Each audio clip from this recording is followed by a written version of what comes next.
Epístola aos Hebreus, capítulo 1.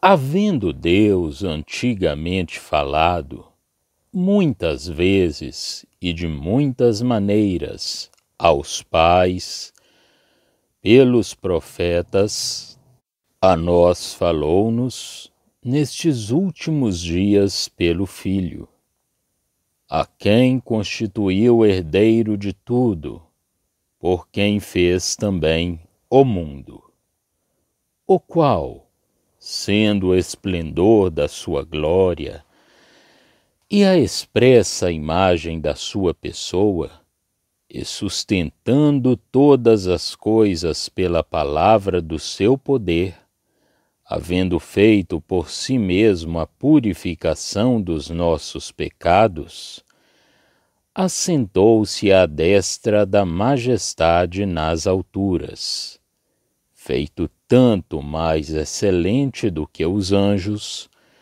quanto herdou mais excelente nome do que eles. Porque a qual dos anjos disse jamais: Tu és meu filho, hoje te gerei? E outra vez: Eu lhe serei por pai, e ele me será por filho?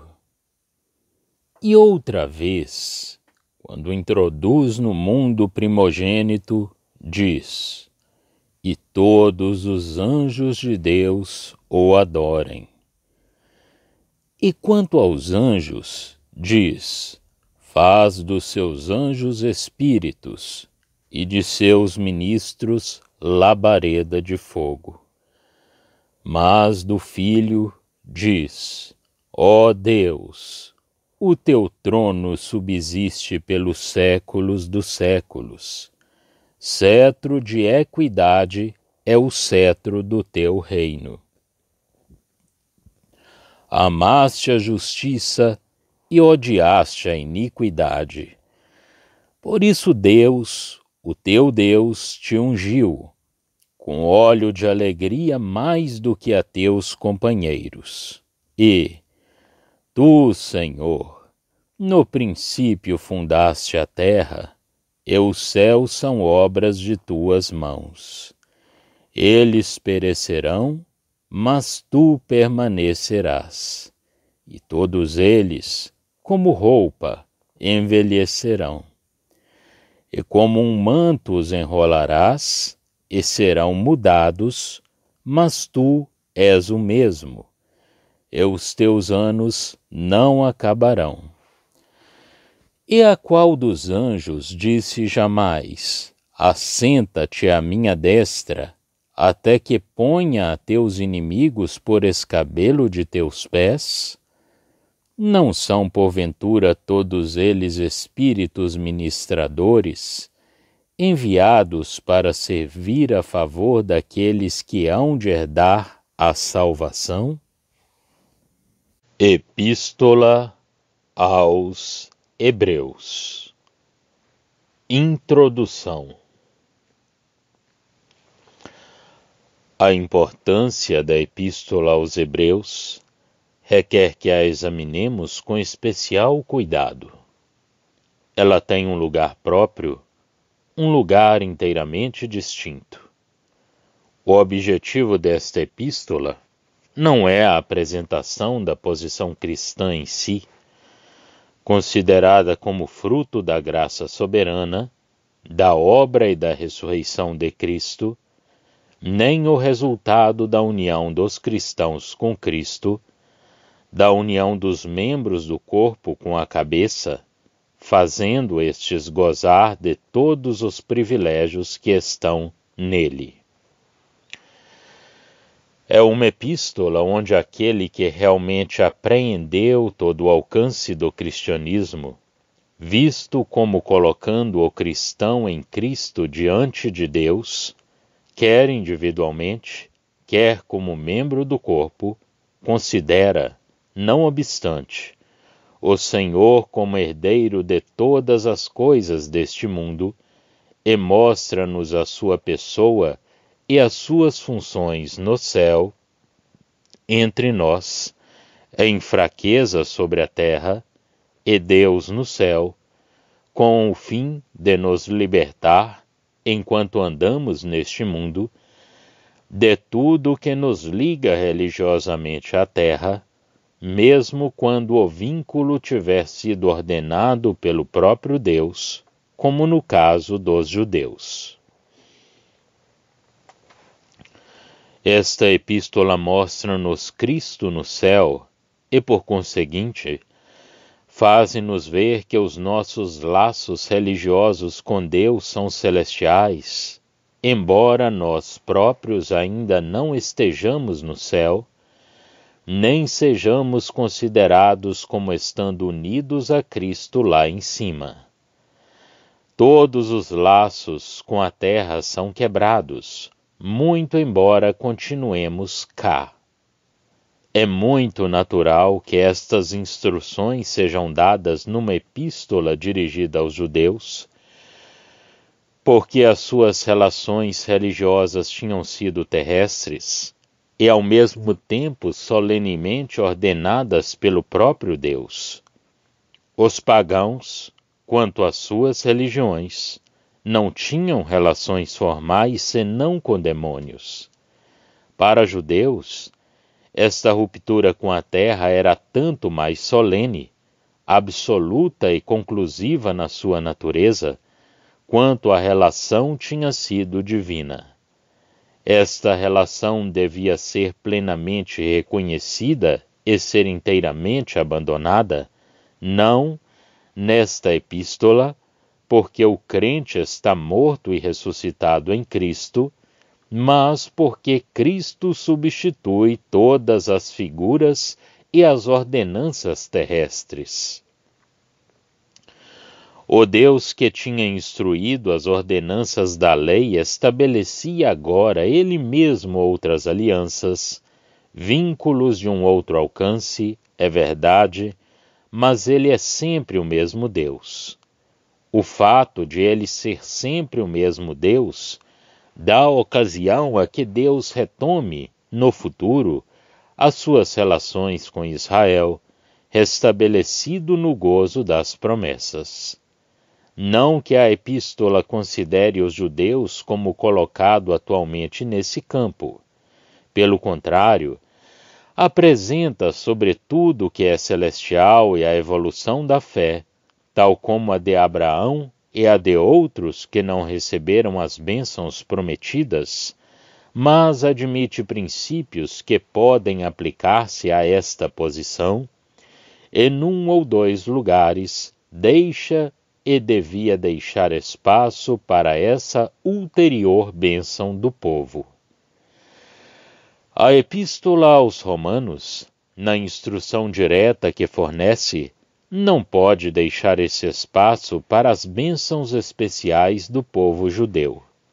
Do seu ponto de vista, todos são igualmente pecadores, e todos são juntamente justificados em Cristo na presença de Deus no céu. A Epístola aos Efésios, como objeto que tem em vista ainda menos podia encontrar nos seus ensinamentos, um lugar para as bênçãos vindouras do povo de Deus na terra, não vê os cristãos senão como que unidos ao seu chefe celestial, como seu corpo, ou como a habitação de Deus na terra pelo Espírito Santo. A Epístola aos Romanos, na parte em que mostra que essa salvação, que, por ser de Deus, era para todos, sem distinção, é compatível com a fidelidade de Deus às promessas feitas ao povo, aborda o assunto de que falamos, mais distintamente ainda do que a Epístola aos Hebreus, e revela-nos que Israel retomará, embora de maneira diferente da anterior, o seu lugar na ordem especial dos herdeiros das promessas, lugar que, pelo seu pecado, tinha deixado vago por algum tempo, a fim de permitir a entrada dos gentios, segundo o princípio da fé, nessa sucessão bendita. É o que encontramos em Romanos 11. Mas o objetivo das duas epístolas consiste em desprender inteiramente os fiéis da terra e pô-los, religiosamente, em relação com o céu. Uma, a que foi endereçada aos romanos, diz respeito à sua apresentação pessoal a Deus por meio do perdão e da justiça divina. A outra diz respeito aos meios que Deus estabeleceu para que o crente, andando na terra, encontre guardadas as suas relações atuais com o céu e conservadas na sua integridade as suas relações diárias com Deus. Eu disse, conservadas, porque esta conservação é bem o objetivo da epístola que agora estudamos. Mas é preciso acrescentar que essas relações do crente com Deus são estabelecidas nessa base por revelações divinas, que nos comunicam a vontade de Deus e as condições segundo as quais quer se relacionar com o seu povo.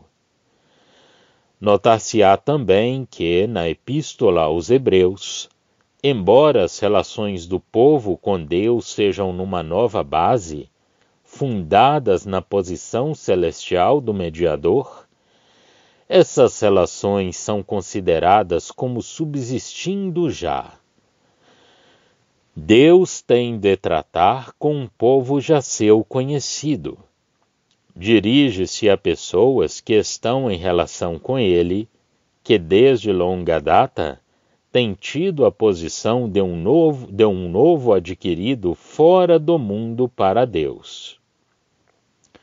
Não são, como na Epístola aos Romanos, pecadores sem lei ou transgressores da lei, entre os quais não há nenhuma diferença, porque nenhum deles absolutamente atinge a glória de Deus, sendo todos filhos da ira, como todos os outros.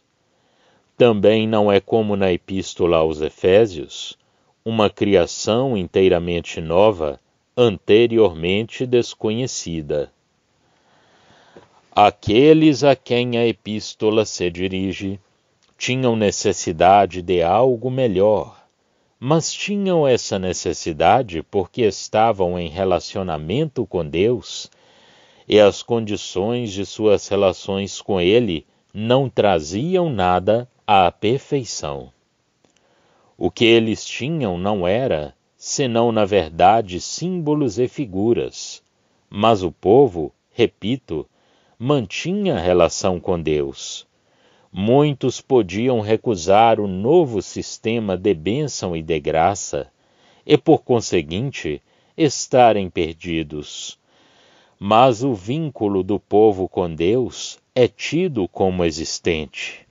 Simplesmente, tendo sido revelado o Messias, ninguém podia obter um lugar entre esse povo, se não reconhecesse o Messias.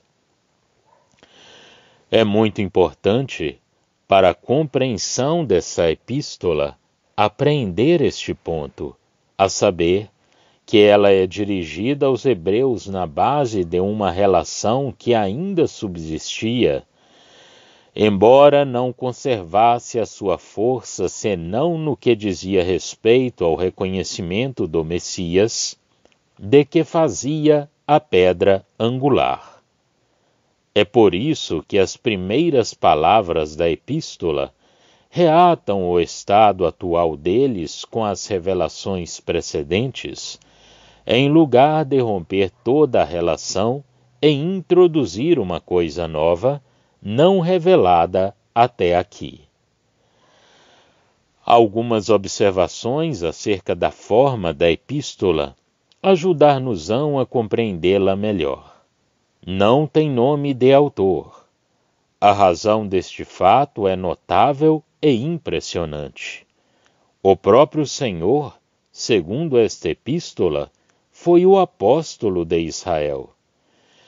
Os apóstolos que ele enviou não foram empregados senão para confirmarem as suas palavras, fazendo-as chegar aos outros, confirmando o próprio Deus o testemunho deles por meio de dons miraculosos.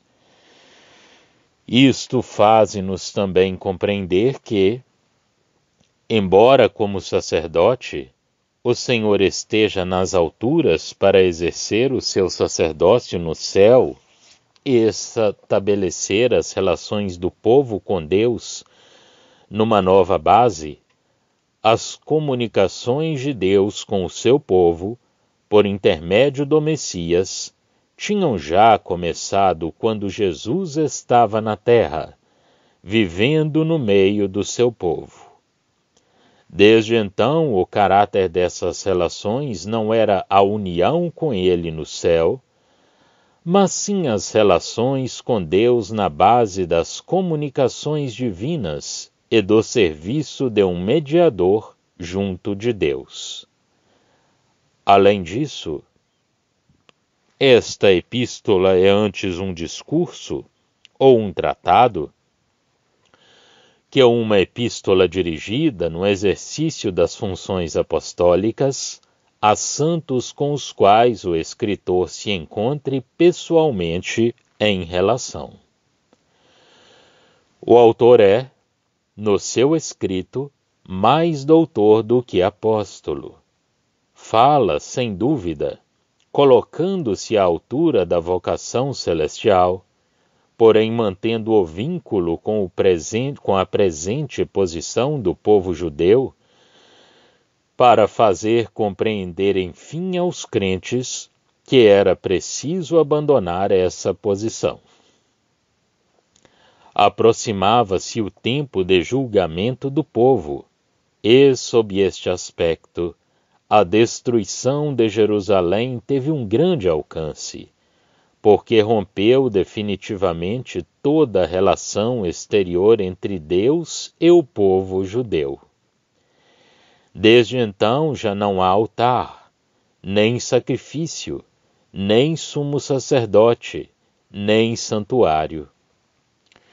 Todos os vínculos foram rompidos pelo julgamento e continuam partidos até que sejam de novo restabelecidos de harmonia com a graça sob a nova aliança. Por outro lado, notaremos que existe antes um contraste do que uma comparação com esta epístola. Sem dúvida, o véu é aqui comparado, mas, primeiramente, fechava a entrada do santuário, ao passo que agora há um caminho novo e vivo. Quanto à oferenda, outrora ela era repetida, atestando assim que os pecados estavam sempre lá. Agora ela foi feita uma vez por todas, de sorte que não resta nenhuma recordação de pecados, e o mesmo acontece com todos os pormenores importantes. O autor desta epístola, Paulo, sem dúvida, embora isso seja de menor importância, empregou outros motivos, além do próximo julgamento, para exortar os judeus crentes a abandonarem as suas relações judaicas, mas é bem este último passo que os decide a fazê-lo. O julgamento estava próximo. Até então eles tinham associado o cristianismo ao judaísmo. Tinha havido muitos milhares de cristãos zelosos da lei, mas agora Deus ia destruir totalmente o sistema já julgado, de fato, pela rejeição de Cristo pelos judeus e pela sua resistência ao testemunho do Espírito Santo.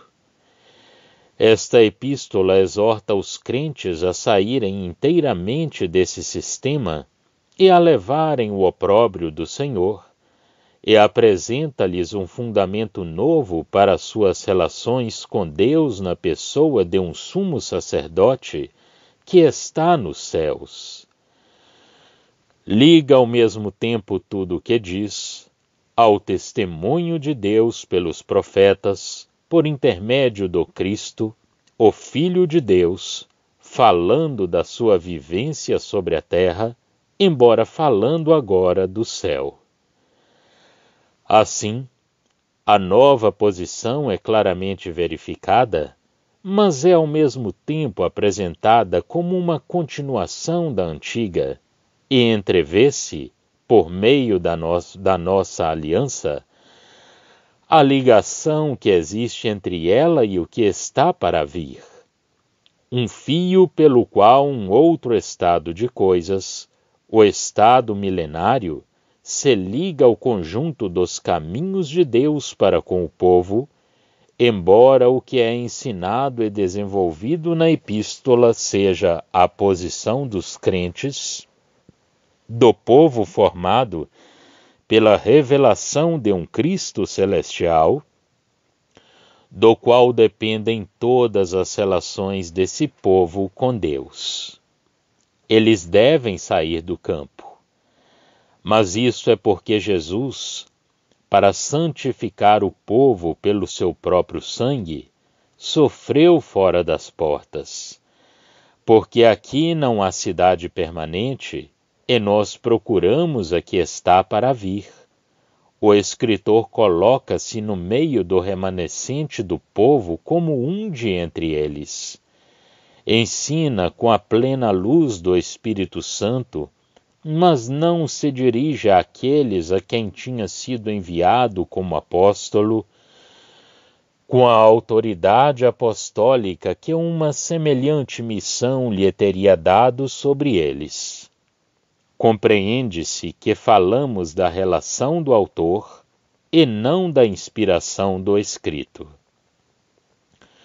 Embora desenvolvendo as simpatias e os sofrimentos de Cristo, para fazer compreender que sabe sofrer com aqueles que sofrem e com aqueles que são provados, a epístola não apresenta nunca a humilhação de Cristo, nem o opróbrio da cruz, senão ao fim, quando, tendo sido verificada a glória de Cristo, o autor exorta os judeus a segui-lo e a tomarem parte no seu opróbrio. A glória da pessoa, as simpatias e a glória celestial do Messias são postas em evidência para fortificarem a enfraquecida fé dos cristãos judeus e para os firmar na sua posição cristã, para que esta tenha o seu verdadeiro caráter aos olhos deles, e para que, ligados ao céu e fortalecidos no seu chamamento celestial, eles aprendam a levar a cruz, a libertarem-se da religião da carne e a não voltarem a um judaísmo em vias de desaparecimento. É necessário, pois, procurar aqui o caráter das relações que se formam entre os judeus crentes e Deus, em consequências da revelação do Messias e de harmonia com a posição que ele tinha tomado no céu, e não a doutrina de uma nova criatura.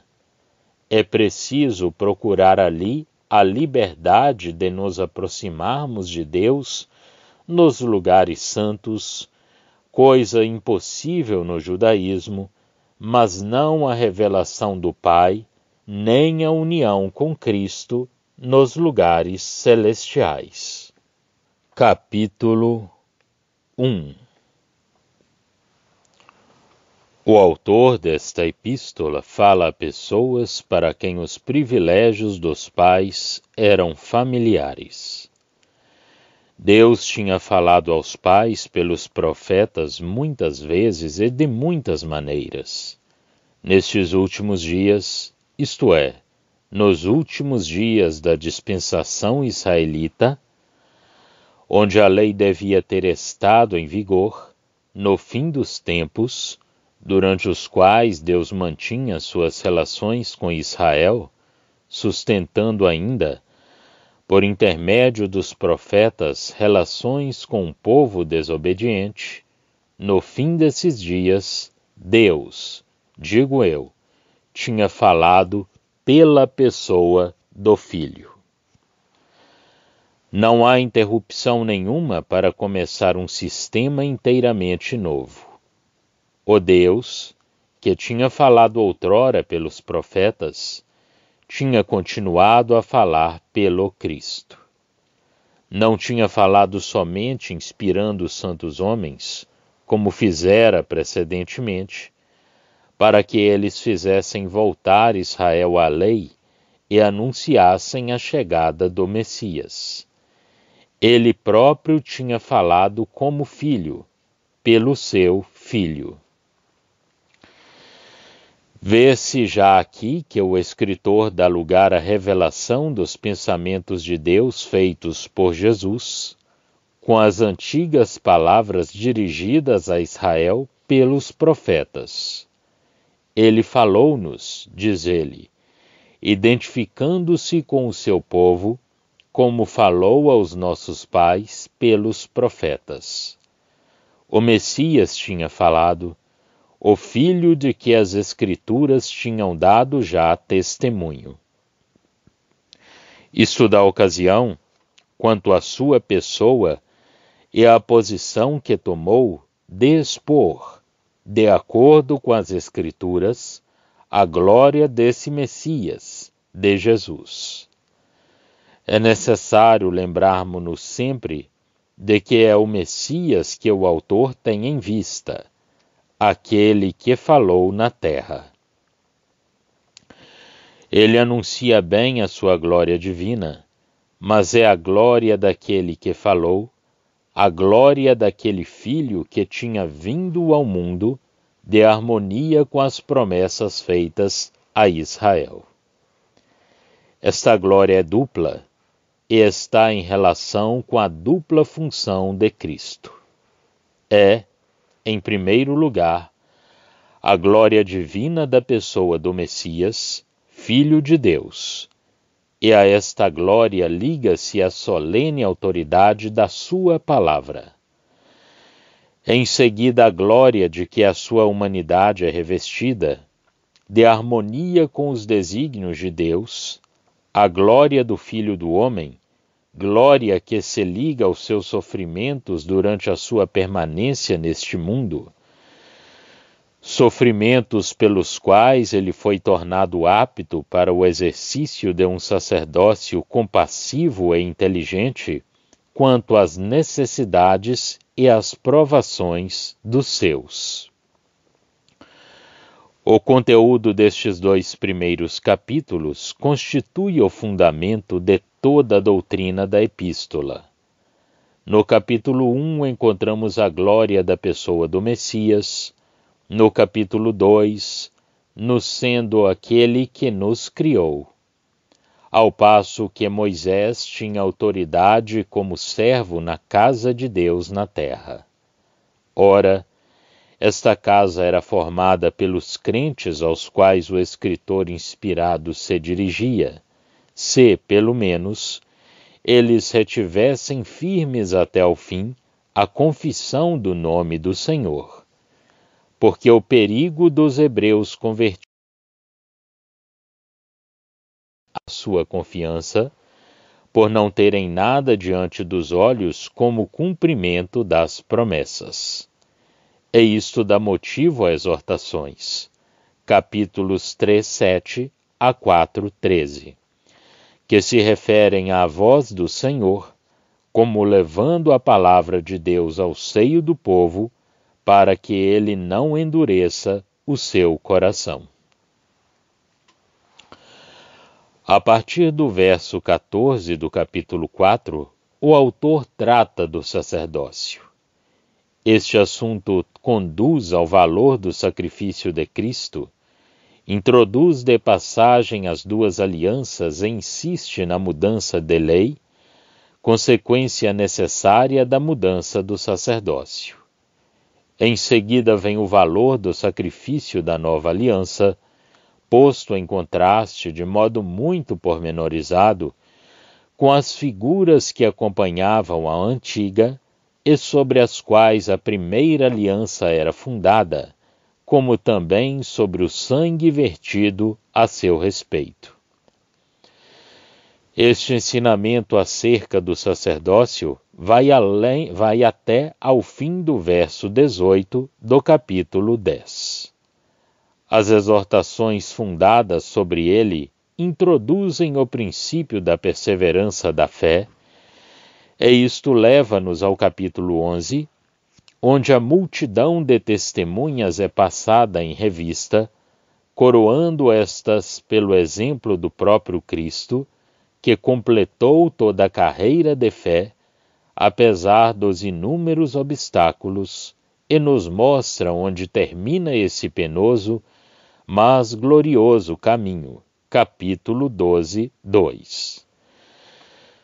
A partir do verso 3 do capítulo 12, o autor entra mais acentuadamente nas provações que se encontram no caminho da fé e dá as advertências mais solenes acerca do perigo que correm aqueles que se retiram, como dá também os encorajamentos mais preciosos àqueles que perseveram no caminho da fé, com a exposição das relações em que somos colocados por graça. Enfim, no capítulo 13 dirige aos hebreus fiéis exortações sobre diversos pontos de pormenor e exorta-os em particular a tomarem francamente a posição cristã sob a cruz, insistindo em que só os cristãos praticavam o verdadeiro culto de Deus, e mostrando que aqueles que queriam perseverar no judaísmo não tinham nenhum direito de tomar parte nesse culto. Numa palavra, ele quer que nos separemos definitivamente de um judaísmo já julgado e que apreendamos o chamamento celestial, levando a nossa cruz neste mundo. A chamada era agora celestial, e o caminho era um caminho de fé. Tal é o resumo desta epístola. Voltemos agora ao estudo pormenorizado dos capítulos. Dissemos que no primeiro capítulo encontramos a glória da pessoa do Messias, Filho de Deus, pelo qual Deus falou ao povo. Quando digo ao povo, e acrescentar que é preciso considerar a epístola como sendo dirigida ao remanescente crente, participando, como é dito, da chamada celestial, mas considerado como ocupando ele só o verdadeiro lugar do povo. E uma distinção dada ao remanescente acerca da posição que o Messias tomou em relação ao seu povo, ao qual ele tinha sido enviado em primeiro lugar. O remanescente, provado e desprezado, considerado como ocupando sozinho o lugar do povo, é encorajado, e a sua fé mantida pela verdadeira glória do seu Messias, oculto agora aos seus olhos, sendo apenas objeto da sua fé. Deus, diz o escritor inspirado, colocando-se assim entre os crentes do povo bem-amado, falou-nos pela pessoa do Filho. Os judeus já deviam esperar o Filho, segundo o Salmo 2, e ter uma ideia elevada da sua glória, segundo Isaías 9 e outras passagens que, de fato, os seus doutores aplicavam ao Messias.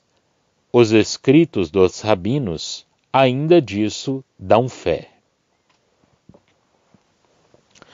Mas que o Messias tivesse ido para o céu, que não tivesse elevado seu povo à posse da glória na terra, eis o que era incompatível com o estado carnal dos seus corações. Ora, é esta glória celestial, esta verdadeira posição do Messias e do seu povo em relação com seus direitos divinos, a atenção do povo e a adoração dos próprios anjos que nos são apresentadas aqui. O Espírito de Deus faz alçar de maneira infinitamente preciosa a glória divina do Cristo, com o objetivo de elevar os seus à fé de uma posição celestial, e mostra ao mesmo tempo, no que se segue, a sua perfeita simpatia por eles, como homem, em vista de manter a comunhão deles com o céu, através das dificuldades que encontrarão no seu caminho sobre a terra. Assim, embora a Igreja se não encontre na Epístola aos Hebreus, exceto no capítulo 12, numa alusão a todos aqueles que terão parte na glória milenária, o Salvador da Igreja ali se encontra, apresentado e desenvolvido na descrição da sua pessoa, da sua obra e do seu sacerdócio, da maneira mais rica para os nossos corações e para a nossa compreensão espiritual.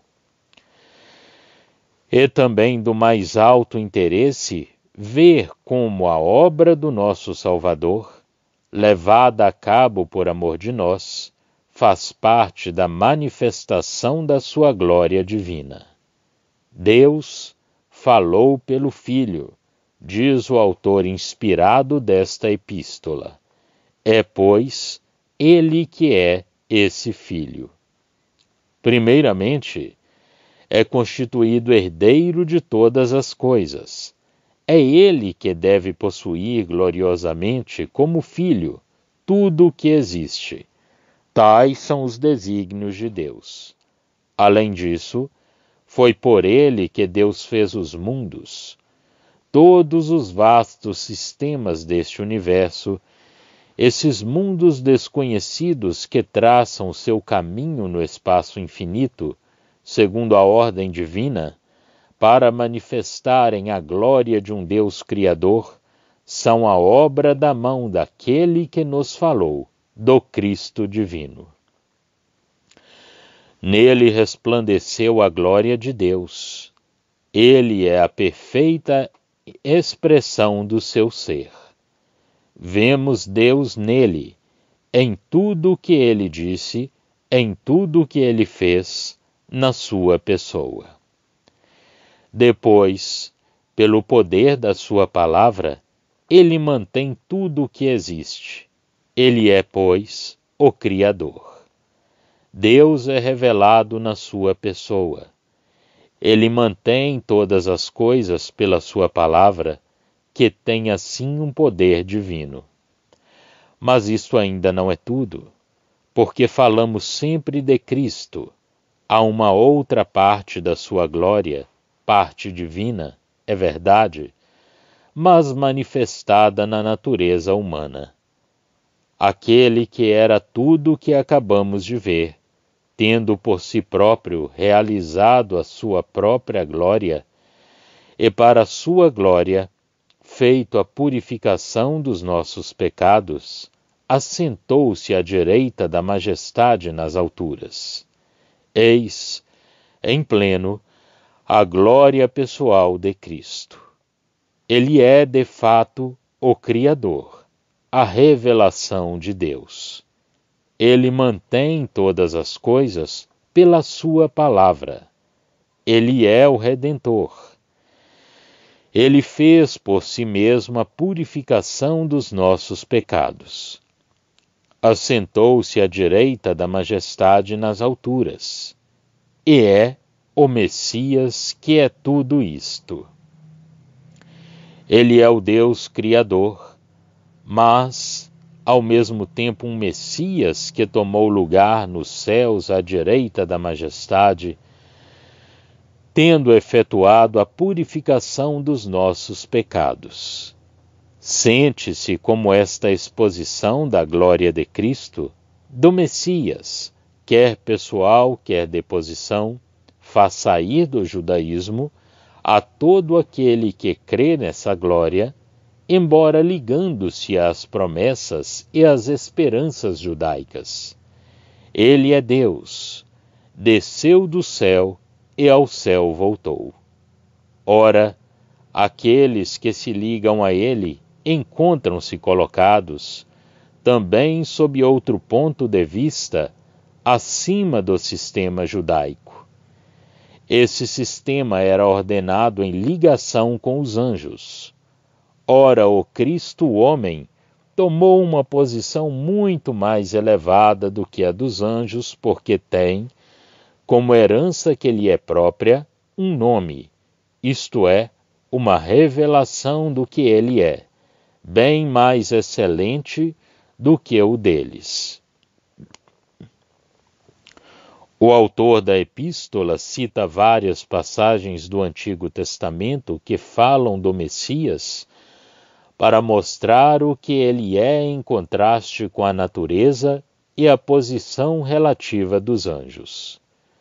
O alcance desses testemunhos para os judeus convertidos é evidente. E vê-se facilmente o quanto esse raciocínio lhes é adaptado, porque a dispensação judaica estava sob a administração dos anjos, como os judeus acreditavam. E a crença deles, a este respeito, era plenamente fundada sobre a palavra.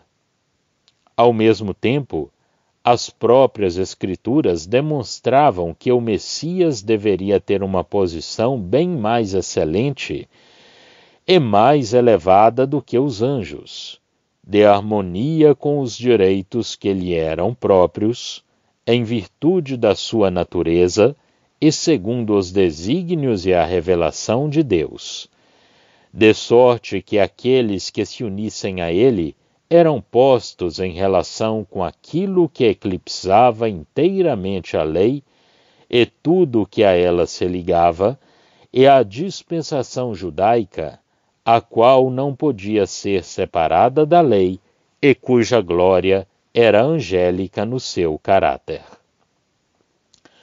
A glória do cristianismo, e o autor fala àqueles que reconheciam Jesus como sendo o Cristo, estava de tal modo acima da glória da lei que, realmente, os dois sistemas não podiam unir-se. As citações começam pelo Salmo 2. Deus, está escrito, nunca disse a nenhum dos anjos, tu és meu filho, eu hoje te gerei. Este caráter de filho, próprio do Messias, que, como relação real, o distingue. Ele era eternamente filho do Pai, mas não é precisamente sob este ponto de vista que é considerado aqui. O nome que lhe é dado exprime essa mesma relação, mas é ao Messias nascido na terra que esse título é aplicado aqui. Porque o Salmo 2, estabelecendo-o como rei em Sião, anuncia o decreto que proclama o seu título. Tu és meu filho, eu hoje te gerei. Exprime a relação do Cristo no tempo com Deus. O título depende da sua natureza gloriosa, não duvido, mas esta posição para o homem foi adquirida pelo nascimento miraculoso de Jesus neste mundo, demonstrado ser verdadeiro e determinado no seu verdadeiro alcance pela ressurreição. No Salmo 2, o testemunho prestado a esta relação está de harmonia com a realeza do Cristo em Sião, mas declara a glória pessoal do Rei reconhecido por Deus. Em virtude dos direitos concernentes ao título de filho, todos os reis são intimados a submeterem-se a ele. Trata-se, pois, neste salmo, do governo do mundo, quando Deus estabelecer o Messias rei em Sião, e não do Evangelho. No entanto, na passagem citada, Hebreus 1:5, a relação de glória com Deus, na qual ele subsiste, é posta em evidência, relação que é o fundamento dos seus direitos e não os próprios direitos reais.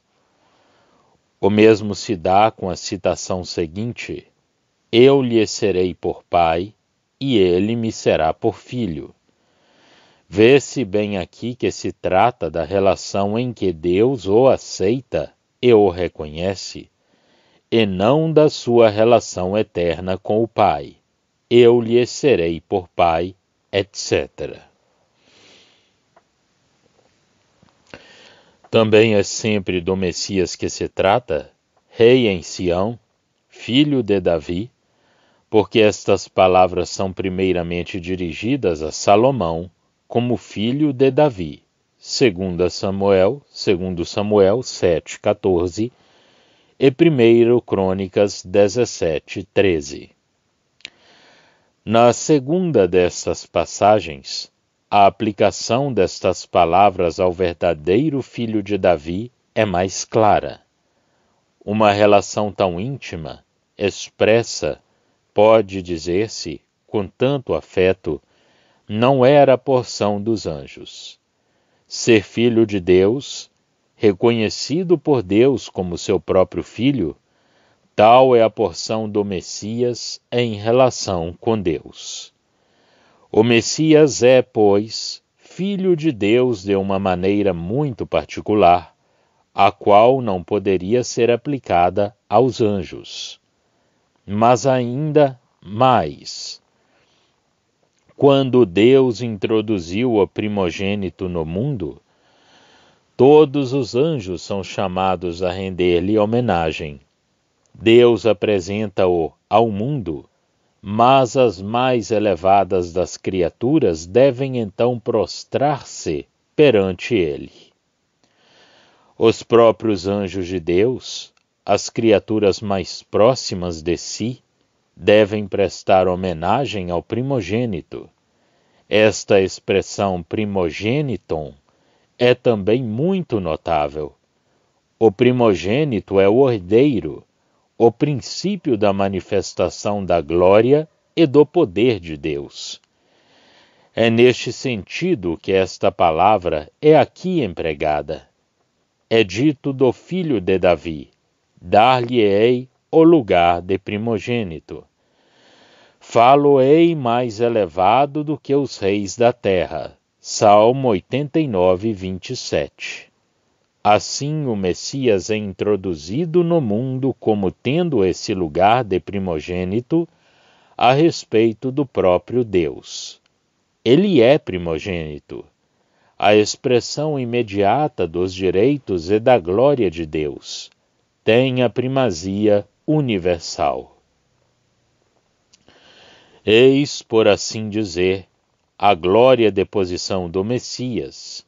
Ele é não só o chefe do povo sobre a terra, como filho de Davi, ou mesmo sendo reconhecido como filho de Deus sobre a terra, segundo o Salmo 2, mas também é primogênito universal, de sorte que as primeiras e as mais elevadas criaturas e as mais próximas de Deus, os anjos de Deus, os instrumentos do seu poder e do seu governo, devem prestar homenagem ao Filho, mesmo nesta posição. Mas isto está longe de ser tudo, e mesmo essa homenagem estaria fora de lugar, se a glória que ele possui não lhe fosse própria e pessoal e não se ligasse à sua natureza. Porém, o que temos sempre perante nós, neste capítulo, é o Messias como reconhecido por Deus. Deus diz-nos o que ele é. Dos anjos diz: o que a seus anjos faz ventos, e a seus ministros labareda de fogo. Não faz que o Filho seja uma coisa qualquer. Reconhece o que ele é, ao dizer: ó Deus, o teu trono subsiste pelos séculos dos séculos. O Messias pode ter o seu trono terrestre, que também lhe não é tirado, mas que cessa pela tomada de posse de um trono eterno, mas tem também um trono pelos séculos dos séculos. O cetro do seu trono, como Messias, é um cetro de justiça. Quando estava neste mundo, também ele pessoalmente amou a justiça e aborreceu a iniquidade. E foi por isso que Deus o ungiu com óleo da alegria, mais do que aos seus companheiros. Estes são o remanescente crente de Israel, de quem ele fez, por sua graça, seus companheiros, embora perfeitamente agradável a Deus pelo seu amor pela justiça, amor que não recuou perante nenhuma dificuldade sem nenhum sacrifício, nem nenhum sacrifício, seja elevado acima de todos eles. Esta passagem é notável porque, se por um lado a divindade do Senhor ali é bem verificada, assim como o seu trono eterno, por outro, esta citação desce ao seu caráter de homem fiel sobre a terra, onde ele tornou os seus companheiros homens piedosos, do pequeno remanescente de Israel que esperava a redenção, mas dando ao Senhor um lugar muito acima deles. E nem poderia ser de outro modo. Este mesmo texto volta à glória que lhe é dada como homem, tendo a primazia aqui, como em todas as coisas. Já fiz notar algures que, enquanto em Zacarias Jeová reconhece como seu companheiro o homem humilhado, contra o qual a sua espada desperta para oferir, Zacarias 13, aqui, onde a divindade de Jesus é verificada, o mesmo Jeová reconhece o pobre remanescente dos crentes como companheiros do Salvador divino. Maravilhosos laços estes de Deus com o seu povo. Portanto, nestes notáveis testemunhos, o Messias tem já o trono eterno e o cetro da justiça. É reconhecido como Deus, sendo embora homem, e glorificado acima de todos em recompensa da sua justiça. Mas o testemunho à sua divindade, o testemunho à divindade do Messias, deve ser mais preciso. Este testemunho é aqui de toda a beleza. O salmo de onde ele é tirado é uma das expressões mais completas que se encontram nas Escrituras, da consciência que Jesus tinha da sua humilhação sobre a terra, da sua dependência de Jeová, do sentimento que ele teve de que, elevado como Messias dentre os homens, tinha sido abatido e que os seus dias tinham sido abreviados.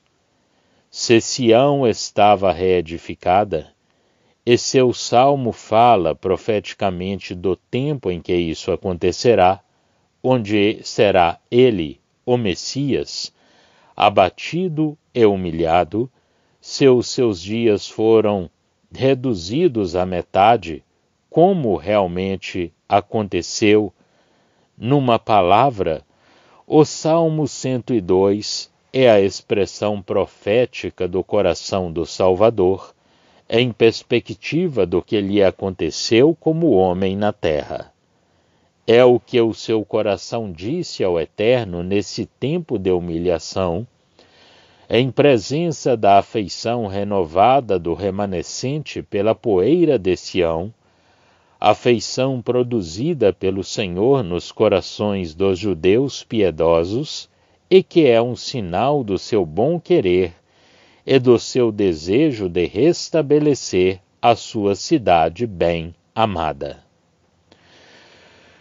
Mas como poderia um Salvador suprimido ter parte nesse tempo de bênção? Questão deveras difícil para o judeu crente, quando tentado por esse lado.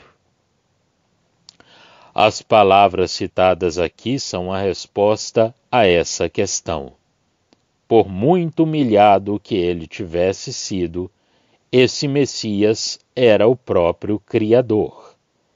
Ele era sempre o mesmo. Os seus anos nunca acabariam. Ele tinha fundado os céus.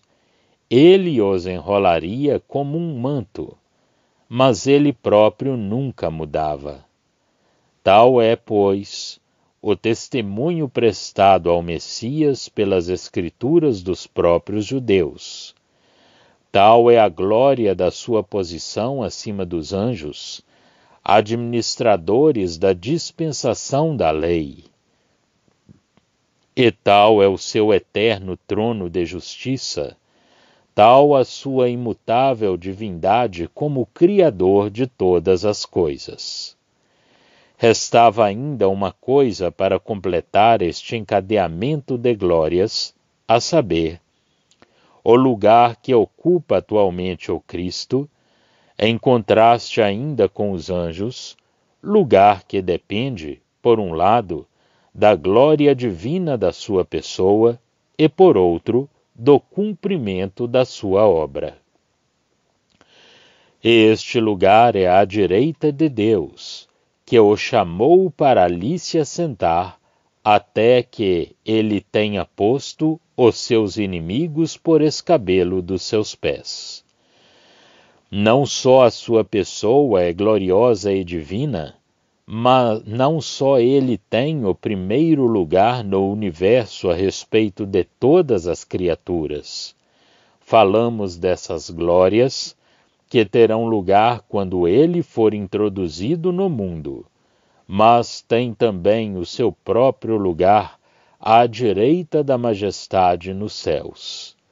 A qual dos anjos Deus disse jamais aquilo?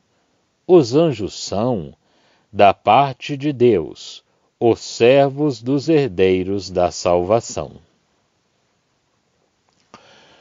Notas do estudo sobre Hebreus, Introdução e capítulo 1. 1.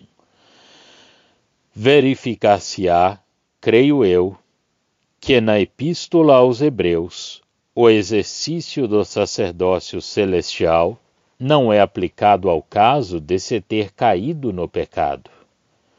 O seu objetivo consiste em nos fazer encontrar misericórdia e graça para termos socorro no momento oportuno. O seu objetivo é o acesso a Deus no céu, onde temos um sumo sacerdote, e este acesso nós o temos sempre. A consciência é sempre perfeita, capítulos 9 e 10, quanto à imputação e quanto ao acesso a Deus. Na primeira epístola de João, onde se trata da questão da comunhão que o pecado pode interromper, temos um advogado junto do Pai, se alguém tiver pecado. Isto também é baseado na justiça e na propiciação feitas perfeitas nele. O sacerdócio de Cristo concilia uma posição celestial perfeita junto de Deus, com um estado de fraqueza sobre a terra, estado este sempre exposto a quedas, dá um sentimento de segurança e de dependência na viagem através do deserto. 2. Ele santifica o povo pelo seu próprio sangue. Eles consideram profano o sangue da aliança pelo qual tinham sido santificados. Na Epístola aos Hebreus não se fala de nenhuma operação santificante do Espírito Santo, embora se encontrem ali exortações a prosseguir a santidade.